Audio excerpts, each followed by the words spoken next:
Hi, my name is Stephen Birch. I'd like to do a short lecture on the history of acupuncture, and I'm doing this presentation because I think it helps understand the origin of some of the Japanese styles of acupuncture, in particular the Japanese terakuturi or meridian therapy, which is a very distinctly different style of acupuncture compared to something like TCM acupuncture.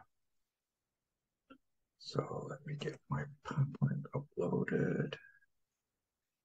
Here it is. And okay. So when we look at the history of acupuncture,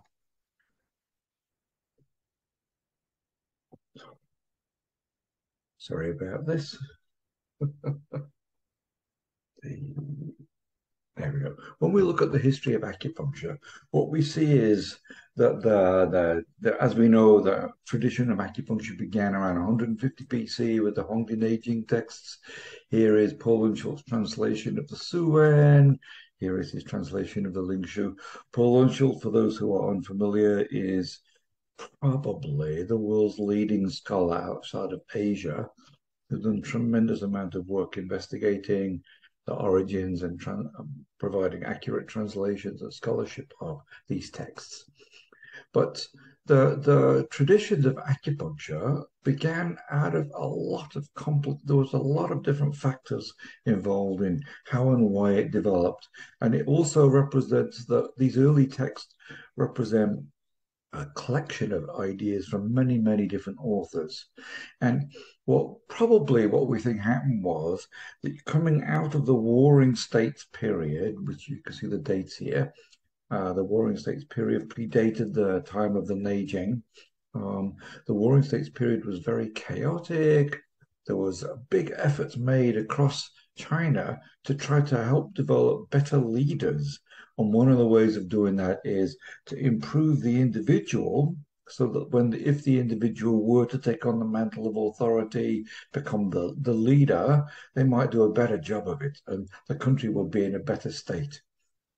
So the purpose was to try to cultivate a better leader to restore order in society.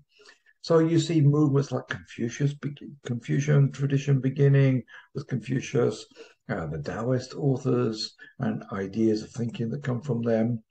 And Confucius thought that self-improvement came in part through aligning yourself so that you understood and knew how to follow the rules. You're supposed to have written the text, the Liji, the book of rights and rules. Whereas the Confucian tradition, the Taoist tradition, it's a little bit different. It's not so much following the rules, it's more sort of really cultivating yourself, making additional efforts to try to expand yourself, improve yourself, so that you can do a better job of ruling. All right. So you see all these different ways of thinking emerging, and Paul Unschult has documented which of these ways of thinking influenced the early medical literature. In books I've written myself, I've also documented this. I worked with a couple of Spanish colleagues, Miguel Cabrera and Manuel Rodriguez. We published a book in 2014 about the history, nature, origin, and development, and then the later utilization of the concepts of Qi, the meridian system, and so on. And so, with that background, let's look at acupuncture. Acupuncture is a bad word. It's just the wrong term to translate the Chinese term zheng. The reason I say that is that the original description of 9 types of zheng refers to needles that were not inserted. The starred needles in this picture here are needles that are pressed or rubbed on the surface of the body. You cannot and do not and never would have inserted them. So the term acupuncture, as a translation for everything that people do in the name of this field, is an inaccurate term. Okay, non-inserted needling has always been a part of the tradition. And the reason why acupuncture developed, and I'm going to try to give you a background on how the literature of acupuncture, the early literature, the Neijing, incorporated these or sort of drew upon these traditions of cultivating an individual capable of being a better person, ruling better, the idea being to regulate society, the things in the world to restore order and so on, acupuncture began as a system to try to regulate the qi of the patient. And you get in Ling Shu chapter 9, the way of all piercing aims at regulating the qi. Ling Shu chapter 12, treatment with needles and moxibustion always serves to regulate the qi in the 12 meridians. And then Elizabeth Rochade de la Vallée showed me this passage from Ling Shu chapter 75. Needling is about regulating the qi. That's why you do it. So it's a kind of definition of acupuncture. Acupuncture is a technique for regulating the qi.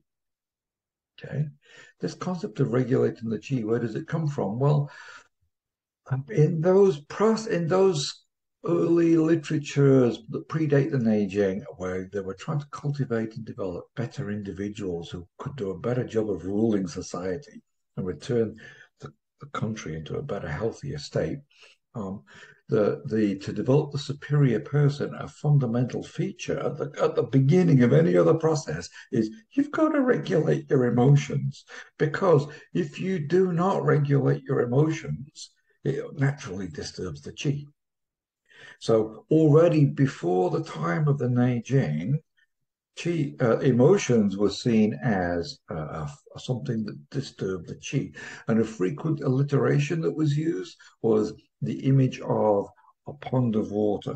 When the pond of water is flat and undisturbed, you can see your reflection in it like a mirror. It's very clear.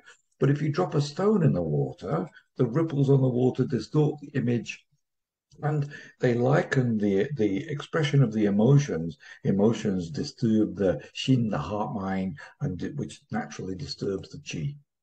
Okay, so this is kind of an imagery that was commonly used to express this. So this process of the emotions being distorted movements, causing distorted movements of qi, was picked up on by the Neijing, where the Neijing actually defines the different 7 emotions in terms of which kind of disordered movement of qi is it. You find this in Suwen 69. And this is really very important, because the part of the reason for why the Neijing was written was the authors were trying to empower the individual to take some more responsibility for their own health. And one of the ways you can do that is regulate your emotions. If you can regulate your emotions, it gives you a measure of control over what's happening in your body, because you're not constantly disturbing the qi. And also the other aspects of it, if you regulate your diet, if you follow the Tao, you live according to the seasons, etc., etc. The kind of core principles that you find in the Neijing were all about trying to empower the individual to be responsible for their own health. And because what happened was, before the time of the Neijing, there wasn't really a very well-developed medical system. You had a lot of different competing ideas. Some of the earlier ideas was a kind of demonological idea that you got sick because some nasty thing, some bad spirit in the environment came and attacked you. Or when that got replaced by because you didn't act properly towards your ancestors, so your ancestral spirits would come and make you sick. So you would do things to try to bribe the spirits, these demons, these nasty things, so that they wouldn't come and make you sick, right? But it's not a really very practical way of doing medical practice. Anyway, so they thought that if you can act in a better way, you might persuade these things, bribe these things to stay away from you. And this process of the Neijing, they wanted to move beyond this demonological ancestral spirit model, which is really what happens to you is out of your control, into a model where things are more in your control. And that's where this idea about regulating your emotions becomes a fundamental focus. Right? And the concept of qi, because qi is disturbed by your emotions, and that's kind of the mechanism by which all this stuff is happening, the concept of qi becomes a primary vector for health and disease. And what they basically, also the Neijing introduced the idea that environmental factors like wind, cold, damp, were things in the environment that could, if you didn't regulate your emotions, though your emotions would cause some disturbance of your chi, that disturbance of your chi would weaken some sisters, some kind of armor of the body, which would allow these external environmental influences to come into the body and make you sick. So this process of envisioning how to empower an individual to be more responsible for their own health and how to describe the process of health and disease was informed in part by this earlier self-cultivation literatures.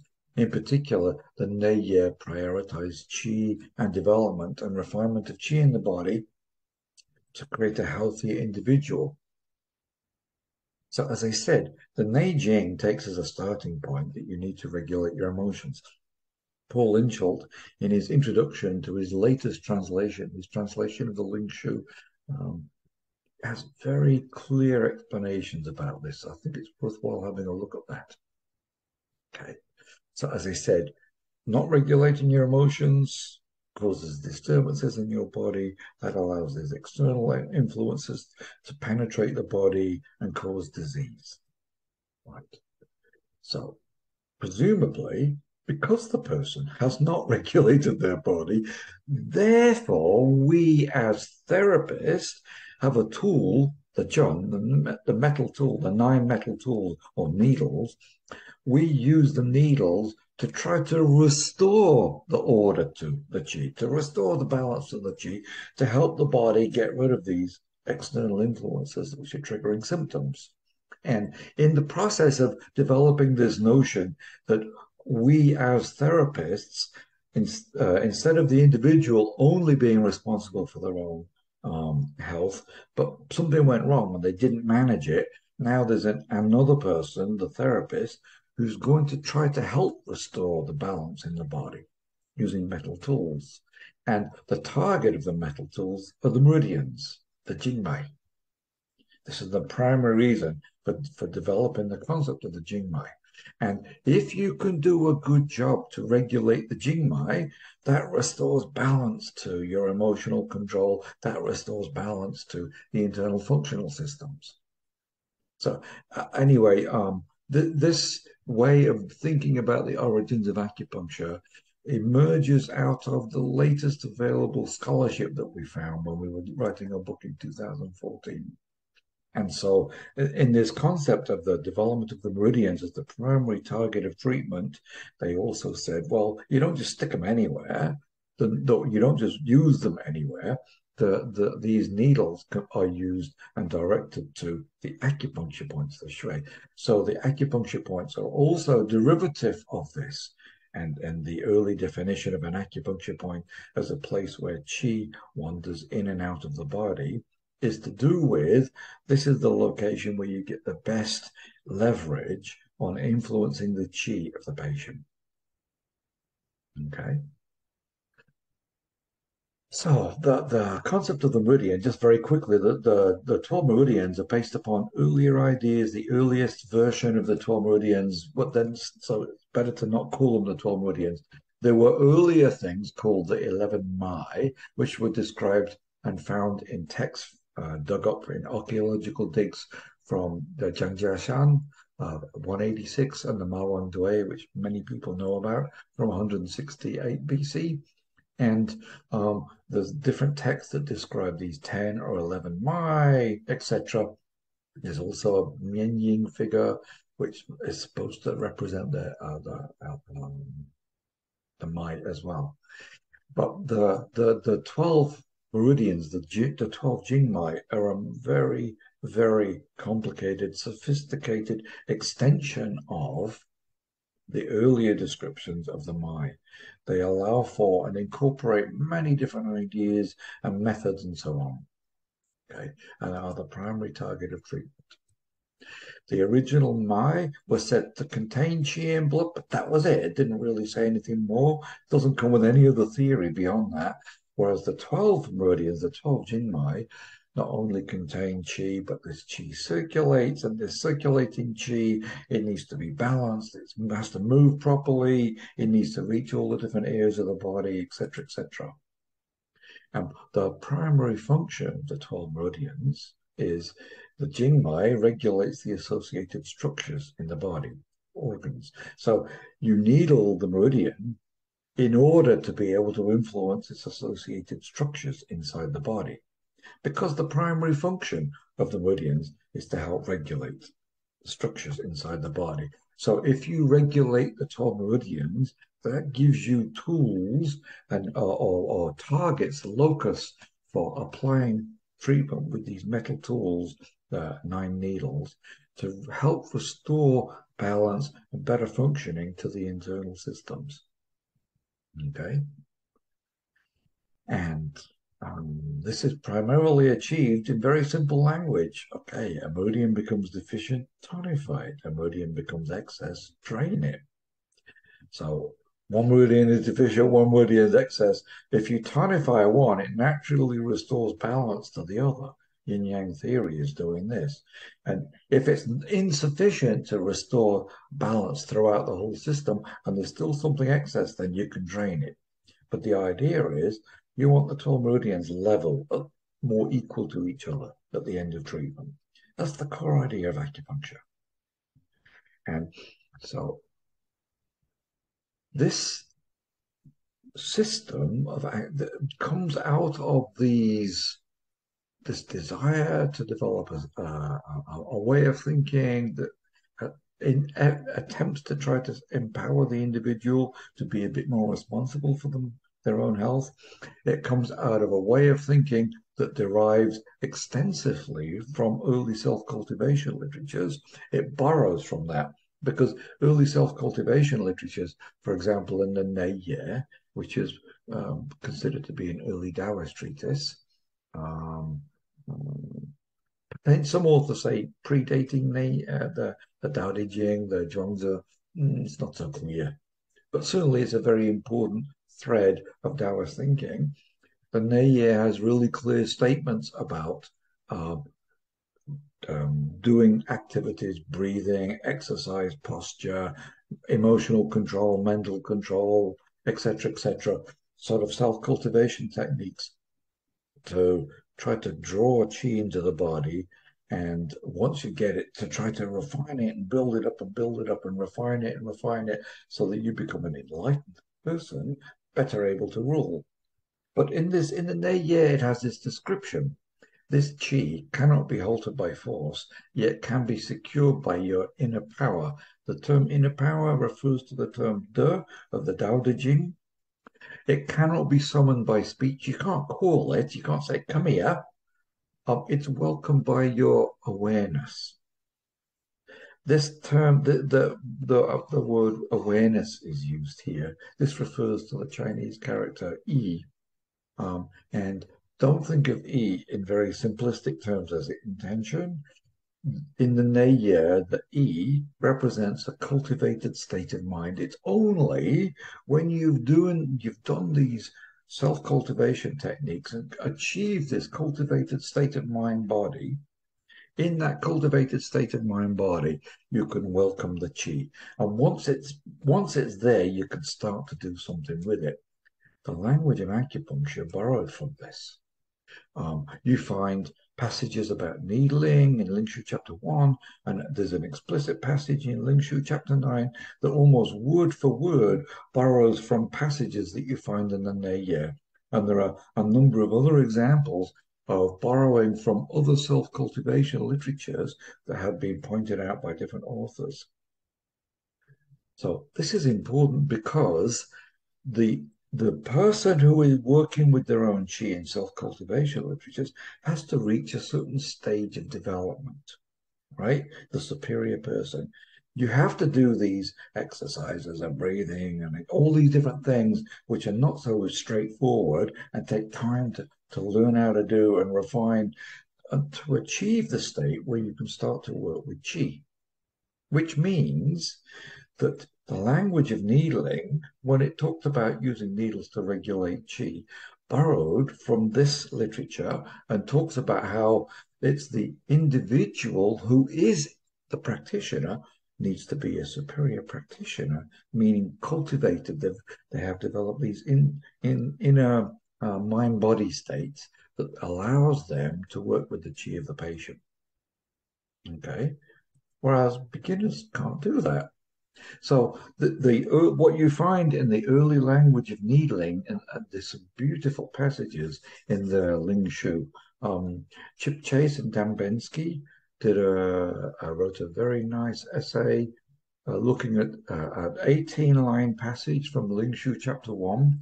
They translated it with an annotated commentary and explanation. It's really very powerful. It's very, very well done. It's chapter 5 in our book, Restoring Order and Health in Chinese Medicine. But anyway, it's very clear that the early language of needling refers to something that only somebody who knows what they're doing can do, who's had either extensive experience or the right kind of training. And beginners don't have that. So as a parallel to these descriptions of working with qi, you also get more simplified kind of descriptions about needling, which are more mechanical.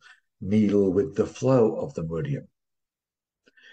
Insert on the patient's inhalation, withdraw on the patient's exhalation, close the hole. Sort of these much more mechanical things. You find this dual language of needling techniques in the Neijing and Nanjing. Okay, so that gives mechanisms, that gives methods, that allow beginners to start to do something. Okay, so you always have these two-level description. Okay, and this is important because when meridian therapy began in the 1930s, they also encountered this early language of needling in the Neijing and said, well, we can't do that. We're all beginners. We're trying to reconstruct traditional medicine. We can't do that. We don't have that background. So they adopted a simple mechanical needling method, which is something when I come to Poland to teach, this is what I'll be teaching. It's very easy and it works. It's quite nice. In the same way, when TCM developed in the 1950s, they also encountered this problem. We can't teach this. You can't teach the sophisticated stuff, advanced stuff to beginners. Beginners simply can't do it. It takes a long time and the right kind of training to learn and develop those techniques. So TCM developed a simplified needling method. Insert the needle with lifting and thrusting and rotation to solicit sensory stimulation, which they called the qi. In a way, TCM and meridian therapy in the 20th century were facing the same problems. They came up with different approaches, but essentially the same solution. We need to train students in simplified needling methods, otherwise they've got nothing to start with. You can't do something which is going to take you 20 years to learn. It don't work like that. Anyway, so armed with these needling techniques, you look for what's kyo or what's deficient, shu, and you tonify it, and you look for what's excess, and you drain it. And in the passage of the first description of the 12 meridians in Ling Shu chapter 10, after describing pathways and symptoms of the 12 meridians, the 15 low vessels, and in response to the Yellow Emperor's question, so how do I diagnose excess and deficiency of the 12 meridians? The response was, well, the 12 meridians are not visible. We can't see them. So if you want to understand their excess and deficiency, you have to palpate the pulse. And what you find, Ling Shu chapter 9 describes a method for palpating carotid and radial arteries. Nobody's doing that. It's not practical, not at all. Then Nanjing chapter 1 says, wait a minute, we palpate the radial arteries. You only need to put your fingers in one place and you can read the condition of the whole meridian system. It's a continuous circuit. And so pulse diagnosis is essentially born from this description. The first 22 chapters of the Nanjing are devoted to pulse diagnosis. Anyway. So we've got this fundamental premise of identify which meridians are excess and deficient using pulse diagnosis. Then you take a metal tool applying them to discrete locations or acupuncture points and tonify or drain to balance the 12 meridians. And some of this is very simple and very easy to reproduce. Some things, without the right kind of training, take many years to learn. I've been very fortunate to study with Denmei Shudo a number of times, and he's been practicing for must be close to 60 years by now. He's still practicing in his late 80s, I think. But in one of his books, he wrote about the concept of the arrival of qi and the qi and the issues around that. And he said, oh, it took me about 30 years to understand how to do that. It's not so straightforward. Okay. Another thing that's important to realize, and this is something that's different than modern forms, many other modern forms of acupuncture. Modern forms of acupuncture take the anatomical body that was first described in Europe from anatomical dissections, where you can look at the inside of the body and so on, and you notice that the different structures are in the same place on most people and so on and so on. But the early language of acupuncture, they weren't really doing much anatomical dissection. They weren't really paying attention to those things. And instead, they were focusing more on the construct of qi, the meridians as places where qi circulates, and so on. So the acupuncture points were defined explicitly in terms of qi movement. And in Ling Shu chapter 1, which gives you the first description of what is an acupuncture point, it says the acupuncture points are the places where the qi wanders in and out. And then it says, comma, they are not of the bones, ligaments, tendons, muscles, skin, etc. They're not to do with the anatomical structures. Okay. And of course, there's a lot of other ideas that you can find in the Neijing. The Neijing is full of many, many different people's ideas, and some parts of the Suwen were added to the Neijing and added to the Suwen by Wang Bing in 762. So there's a whole bunch of other newer theories added there.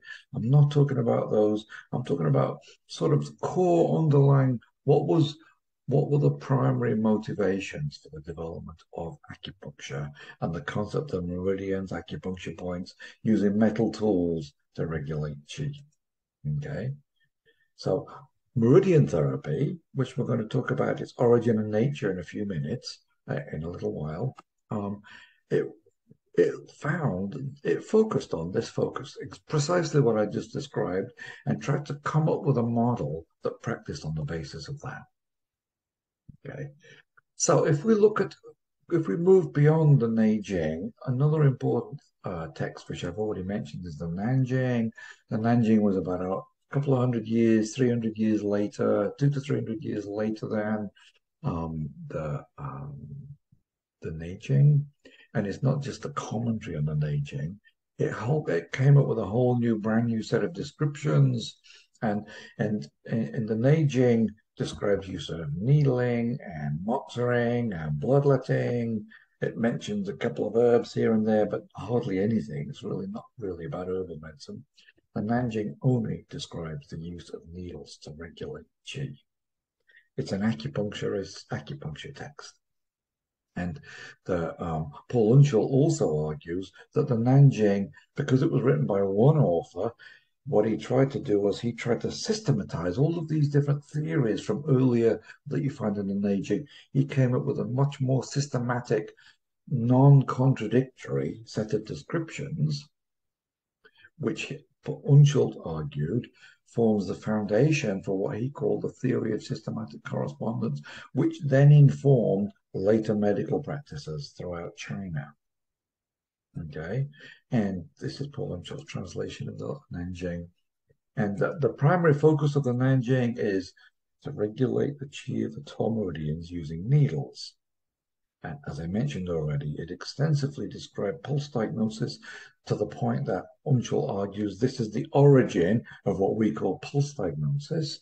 It also introduced abdominal diagnosis, palpation of the abdominal wall, and starts to describe, if you find this on the abdominal wall and you find that in the artery, it starts to refer to the idea of patterns. Okay. And it has a systematic way of doing diagnosis and treatment. But this is difficult to find in the Neijing because it's so many different contradictory ideas. So what we found was, coming out of the Neijing, you get this clarification and there's some more systematic approach developed. But some number of years later, less than 2 centuries later, Huang Fengmi was very frustrated. Acupuncture was a little bit less popular. He was trying to systematize it again to try to make it a bit more popular again. He decided that we should focus on more clearly describing the locations of the acupuncture points. The Neijing had much more vague descriptions of point locations. And so he had a more systematic description. But the problem is that in early China, acupuncture didn't fare very well after this period. Coming out of the Han Dynasty, at some point, acupuncture developed a reputation of being a very dangerous therapy. Presumably, somebody probably using non-sterile needles, because they had no concept of sterility at that time, was probably inserting needles and introducing bacteria and so on into organs in the body, triggering serious health problems. So for a while, acupuncture was known to be a deadly therapy and to be avoided. So what happened was, during that time in China, herbal medicine became more popular. But around the same time that China was going, oh, what's this? Acupuncture is a bit of a dangerous therapy. Japan had encountered China, and in 562, they started importing all things Chinese, the language, the religions, the philosophies, the technologies, the medical systems. And then as these early medical texts were being brought into Japan, they weren't looking at, oh, China's struggling with acupuncture. They just said, wow, look at this. This acupuncture is amazing. This herbal medicine's amazing, right? So they started to try to copy and emulate these early traditional practice methods, medical methods from China. And from the beginning, they looked at acupuncture and herbal medicine and said, oh, they're different medical therapies. They may use many of the same words, but they mean different things by them. Okay, this is important. And so therefore, acupuncture and herbal medicine were separated. Just as originally, the first books on herbal medicine didn't really talk about acupuncture, and the first books on acupuncture hardly made any mention at all of herbal medicine. There were separate medical traditions in China. Okay, so because of this early influence in Japan, herbal medicine and acupuncture developed separately from each other. Okay, and they were attempting to copy. They were like, wow, that we've imported this amazing old culture. We should try our best to reproduce it, become good enough to apply these things. So for the first few centuries, the Japanese were content to try to emulate ideas from China, and eventually they started reproducing and sort of coming up with some of their own ideas. But during this period that Japan has taken on board acupuncture and herbal medicine, and they're developing in Japan, what happened was, because acupuncture had declined in China, herbal medicine starts to become more popular, gain a bit more foothold and so on. And then after after acupuncture came back to life, an early Song emperor was interested in classical medicine, and he was convinced that the bad reputation that acupuncture had developed was to do with the fact that people didn't know where the points were. So he commanded Wang Wei to write a textbook standardizing the point location more systematically. Hence was born the bronze statue textbook and the bronze statue for testing, as a tool for testing and examinations, point location, and so on. And after that, acupuncture came back to life. After acupuncture came back to life, the traditional medical thinking came back to life.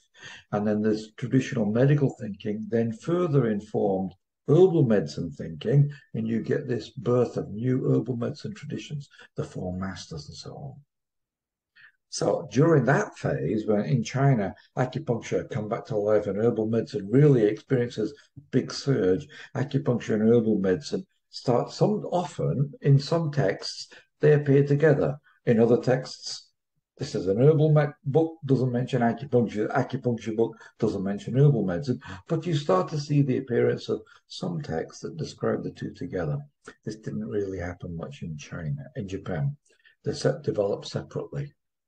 So what happened by the 14th century in Japan, acupuncture had started to develop in unique ways. They'd been doing it for a while, and some unique ideas that were Japanese and not Chinese started evolving. And acupuncture had experienced by the 14th century this resurgence. Herbal medicine had grown extensively and so on. By the 18th century, what happened was during the Ming Dynasty, acupuncture, there's a big surge of popularity of acupuncture. Important textbooks like the Zhenju Dachuan, Zhenju Juying, and especially the Zhenju Dachang of 1601. These really brought acupuncture into the fore, made it much more popular. But China was going through some tough times. So despite the fact that acupuncture was gaining popularity, China itself was having a hard time. I think not long after this, you start to see Western incursions into China, and the country is suffering a lot. So it's not that acupuncture and herbal medicine experience a decline, but the country starts to experience a bit of a decline, bringing with it acupuncture and herbal medicine. So you see them struggling. By the 18th century in Japan, the Japanese had innovated a brand new treatment method called Shonishin for treating kids. I've written a book on that. It's a pretty cool system. You had the first blind acupuncturist in the late 1600s who became very popular, invented the insertion tube, was commissioned to start an acupuncture school training other blind people. And you see blind practitioners become an important part of the feature of acupuncture practice from that point onwards. And then a very, very important thing happened in Japan. Sugata Genpaku translated a Dutch anatomical treatise and published this new anatomical ideas in Japanese in 1775. This was the first time that Western anatomical ways of thinking was introduced into Asia. And in Japan, it had a massive, massive impact because for the first time, everybody could look at the body and agree on what they were talking about, what they were looking at. And you start to see coming out of that, there's new methods of acupuncture based upon needling to stimulate these identified anatomical structures. And then the emergence of conflict between acupuncture using concepts of qi, meridians, yin yang, 5 phase, etc., and anatomically based models of acupuncture, and so on. So this for the field of acupuncture, some big changes are happening, but also Japan really shifts gear and starts looking towards the West. Oh, look what they're doing in Europe and in America with these new anatomical models of the body. Okay, so by the 19th century, what you see in China is under Western occupation and it's going through a major period of decline. It's not a good period for China, that historical period. And although Western medical ideas were introduced in 1835 by Wang Qingren from anatomical studies of the body, of corpses and so on, you start to see the influence of Western medicine beginning to appear now in China. And then because China is going through this sort of decline and there's a Western occupation, Western medicine is gaining ground and is beginning to compete with and combat with traditional medicine. So it's a difficult period for traditional medicines in China. For example, I believe it's in the 1820s that the Chinese government attempted to ban acupuncture. The same time in Japan, by the 19th century, At the end of the 19th century, that you have this growing interest in what was happening in the West in medicine, looking at the anatomically based models of medicine, but also because with the Industrial Revolution beginning in the UK, spreading throughout Europe and spreading to the US, the Japanese were very interested in. Look what they're able to do now. They've had this Industrial Revolution. That led to, with the Meiji Emperor in late 1860s, that led to this whole series of changes called the Meiji Reformation, and where the country went through a period of modernization, started establishing a modern industrialized state and society and so on. With regard to medical practice, they adopted Western medicine as the standard of healthcare. They also passed a law that said only medical doctors could prescribe herbal medicine. Already for a long time, herbal medicine and acupuncture largely were practiced separately from each other. Now it's completely illegal for an acupuncturist to practice herbal medicine. Only a medical doctor can practice herbal medicine. This is still true today in Japan. Acupuncturists do not, cannot, will not prescribe herbal medicine, unless they've gone and studied Western medicine or modern pharmacy, in which case they have the right to be able to do that if they choose to. And also during this period, while they had adopted modern medicine, they also said, well, what about acupuncture? Herbal medicine we've controlled, only doctors can do it now. Acupuncture, oh, doctors can do it. But wait a minute, we have all these blind people practicing. So they also said, well, we'll allow blind people to keep practicing.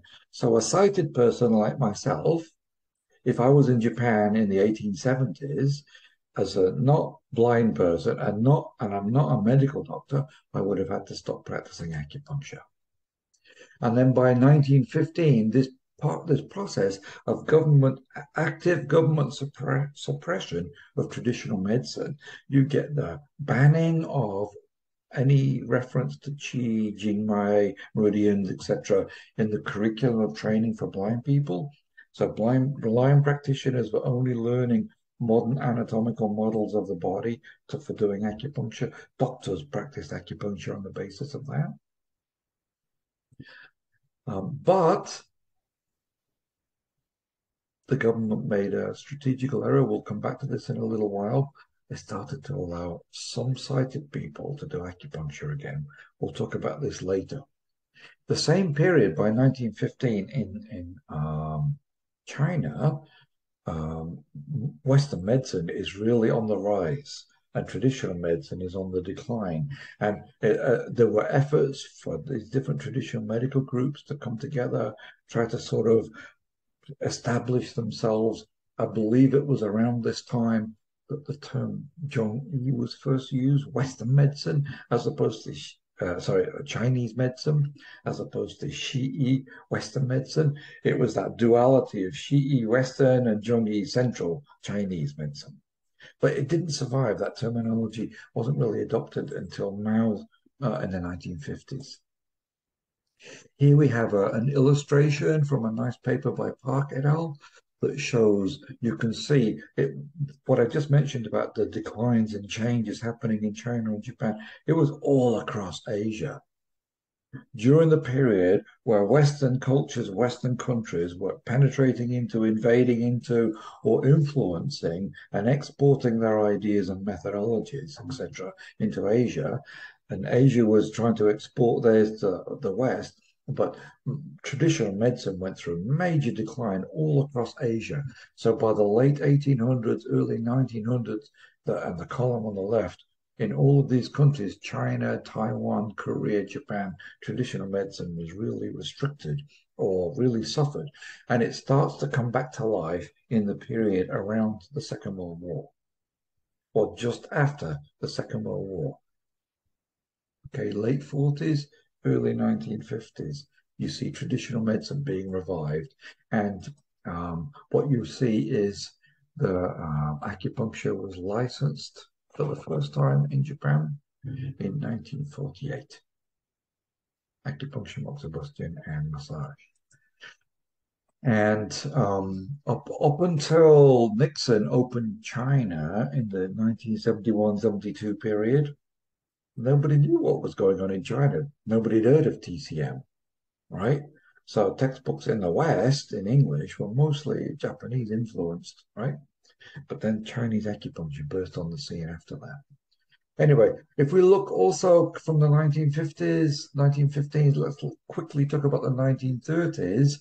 What happened was you get this revival because they'd allowed sighted people to start practicing again, and I'll come back to this in the next lecture.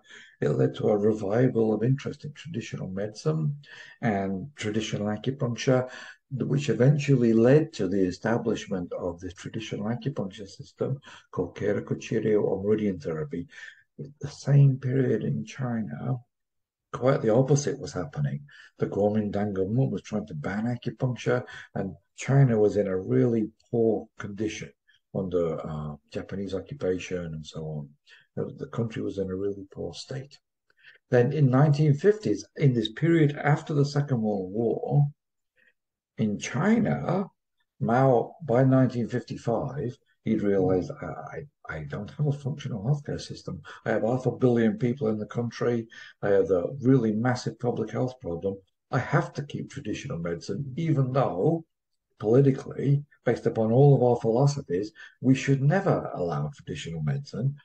So that set up a system of establishing traditional medicine to have a functional healthcare system. It was a completely brilliant solution to a massive public health crisis. And it was during this period where the system that later became known as traditional Chinese medicine or Zhongyi, it was born really during this period where they took modern Western medicine with herbal medicine and acupuncture built around a model of practice, where acupuncture is now practiced on the basis of herbal medicine diagnoses, because you can prescribe herbs and acupuncture using herbal medicine diagnoses. You cannot prescribe herbal medicine on the basis of an acupuncture diagnosis, based upon concepts of excess deficiency of the 12 meridians. It's not enough to prescribe herbal medicine. So they came up with really good practical solutions here. The same period in Japan, because under American occupation, licensing was established in 1948. By the 1950s, acupuncture went through a huge opening. Finally, government suppression of acupuncture and traditional medicine stopped in Japan. Once you get your license, you can do what you want. And so acupuncture went through a big explosion of like a big growth. And during this period, a lot of different styles of acupuncture emerged, and meridian therapy, which had been born in the late 1930s, now became established as the dominant traditional medical system. By the 1960s, what we see is in China, they'd adopted, after they developed this TCM model, they had, as I mentioned earlier, they needed to be able to train people in a simplified needling method, and they'd adopted this: take needles, insert the needles, lift and thrust, rotate until you get sensory stimulation, because everybody can do this. It's reproducible and it works. It's a very effective therapy. Never said it wasn't, right? So they adopted this model, but in Japan, they did exactly the opposite. They have developed methods using minimal needling, very lightly inserted, absolutely avoiding sensory stimulation. You don't want the patient to feel the needle.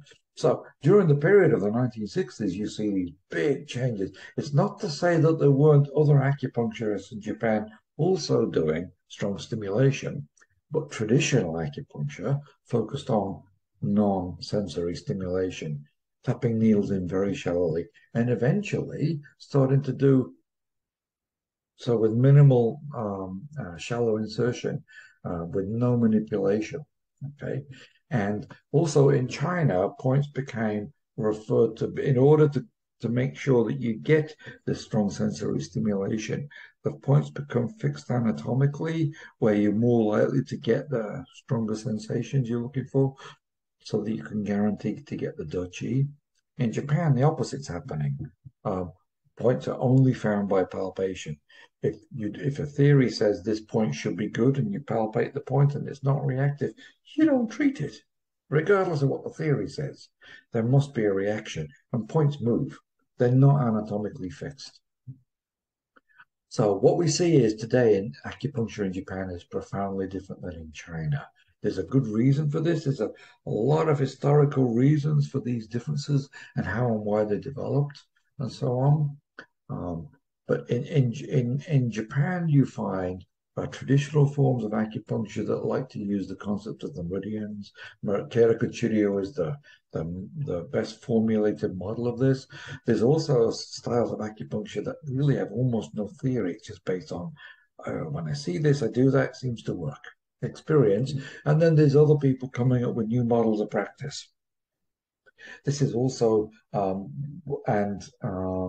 also in Japan, there's very, very few people using herbal medicine theory to practice acupuncture. As a consequence of that, therefore, the diagnostic methods which came out of herbal medicine, for example, looking at the tongue, most acupuncturists in Japan don't look at the tongue because that's what herbal medicine practitioners do. Okay. And characteristics, the needling in Japan is much lighter than in China. Palpation plays a very significant role. If I was sitting in a classroom with whoever's watching this now, listening to me now, if I got you on the table by palpating your abdomen and your radial arteries, your pulses, without asking any questions, I know what the diagnosis is and I know what to treat. Palpation plays a pivotal role for identifying the pattern to treat, and palpation plays a pivotal role for locating and treating the acupuncture points. Whereas this emphasis on palpation is much less in Japan, in China, sorry. Also, another feature that develops, especially in the 20th century, if I've palpated and found something with my hands on the abdomen and the arteries on the body, and I do my needling, I can see immediately what happened. Did it get softer? Is it less painful? Did the pulse change? So this feedback method developed and has become really highly articulated and very extensively used in Japan. You hardly see this in China. So I'd like to finish this lecture here. This is the early history of acupuncture. I'm going to do a second lecture, which looks at more detail of how and why did meridian therapy, and what did meridian therapy do? What did it focus on doing? I hope that was helpful and interesting, and thank you.